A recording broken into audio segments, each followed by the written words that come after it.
Hi everybody, my name's Danielle Weeks, and today I'm going to talk about how to get out of a financial crisis with making only $400 in 1 week. So this is currently my situation, and I think it can be applied to honestly anybody who is like really struggling right now because things are tough. So we'll just get right into it. So I'm on medical leave, so I'm only getting, I think, $400 a week or less. And that's really not a lot of money to live off of. So in cases like mine, you have to learn how to be very resourceful.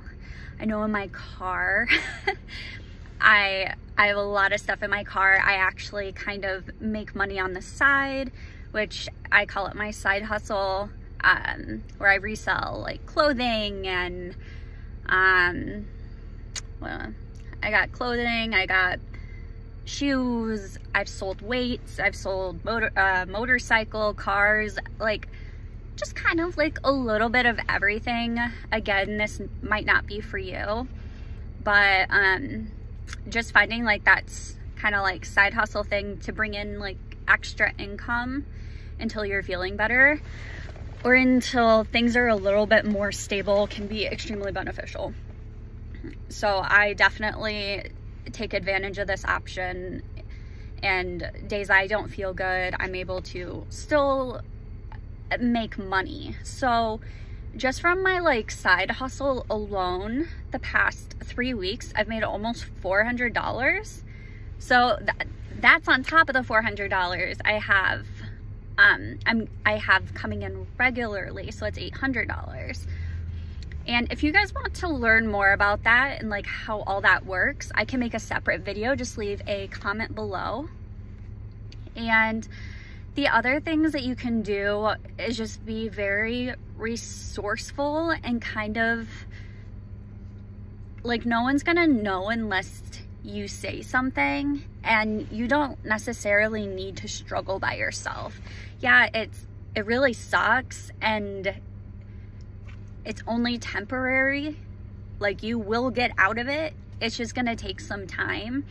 And I think just giving yourself that grace and, you know, the space you need, whether it's mentally, physically, just to get through it is going to really, is really gonna help you. So the other thing that I want to talk about that helps me get out of a financial crisis is if you're the type of person that you've had no choice but to use your credit card to still live off of, that can cause a lot of financial stress.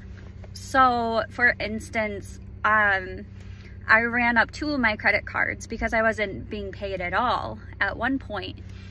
So what you can do is one, actually like confront it. I know it's scary, especially if you're just like,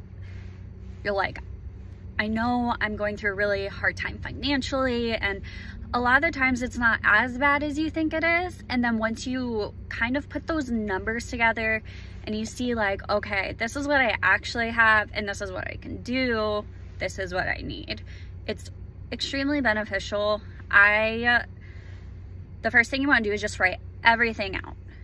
You want to write everything. So whether that's, you know, your rent, your food, your subscriptions, cancel any subscriptions you do not need. Most subscriptions you don't need. Write out the amount you owe on each credit card, even if it's 5 different credit cards. Write the amount you owe on each one. And then also take a note on the side, which is the APR, which is just the interest rate they're gonna charge you monthly based on that amount. And that way you can kind of categorize those credit cards and prioritize which one you need to kind of knock out first. And it's called the snowball effect, and it works very well. So especially with, you know, the higher APR percentage, which you can find online, you can call them. And the higher APR is the one that you want to tackle first. So if you're like, oh no, what am I gonna do with all these, like, you know, credit cards? I don't want to be charged any interest. I can't afford to pay any of it, which I can't because of my financial situation. That's okay. So what you can do, I know some people aren't really aware of it, but it's called a balance transfer. So what you do is you can go on Credit Karma, NerdWallet, Mint.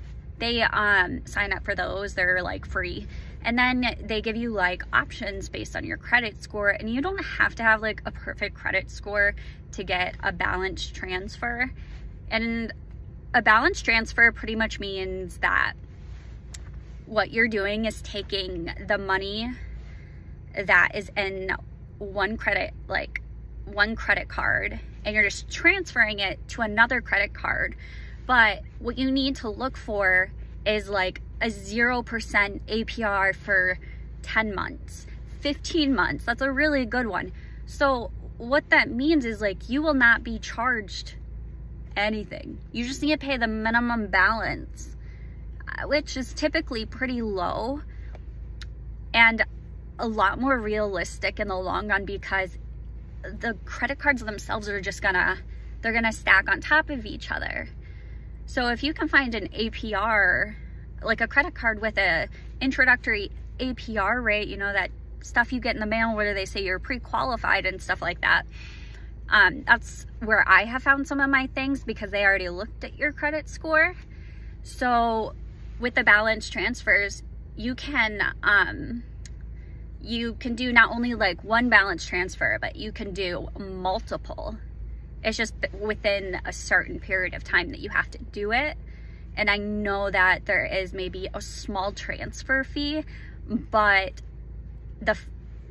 if you can't pay your minimum balance in the account that you currently have, they're going to give you, like, say the APR rate is 30%. They're going to charge you 30% of your whole balance. And I'm telling you right now, it's a lot of money. It's a lot of money.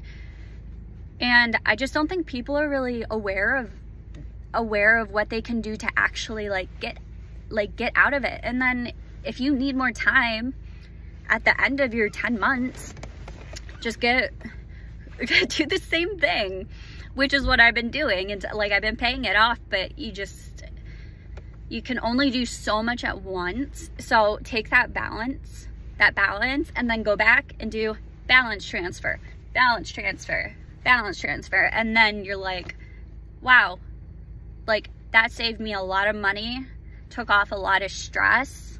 And then like you're able to pay the balance off. So I know I talked a lot about credit cards. I know that's like typically a stressor, especially, you know, that's something if you don't have money you go to because it's your only source of income. I think that's logical. That's what I had, like what I'm doing, like what I'm doing currently. So yeah, the balance transfers I think are super important. And that was the other thing I wanted to add is, so if you do a balance transfer, do not spend any money on that credit card. Spend zero. Spend absolutely zero. And the reason for this, because call it your balance transfer or credit card, the reason for this is because say you go out and you buy like a $30 boots. What's gonna happen is any purchase after the balance transfers you make, it's like the $30. So let's say the APR rate is 30%. You spent $30 on those boots.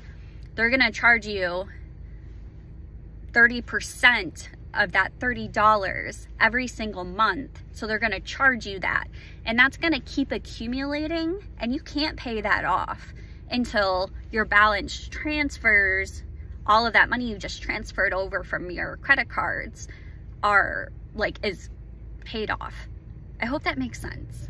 I really do. I know that was like a lot of words about credit cards. If it doesn't make sense for you guys, like, let me know and I can get into it a little bit more. I really do hope that helps. So another way you can save money, especially if you're not making a lot right now, is, I know I talked about subscriptions. Oh, you can go to, obviously, like food banks, see what's in your area. Typically there's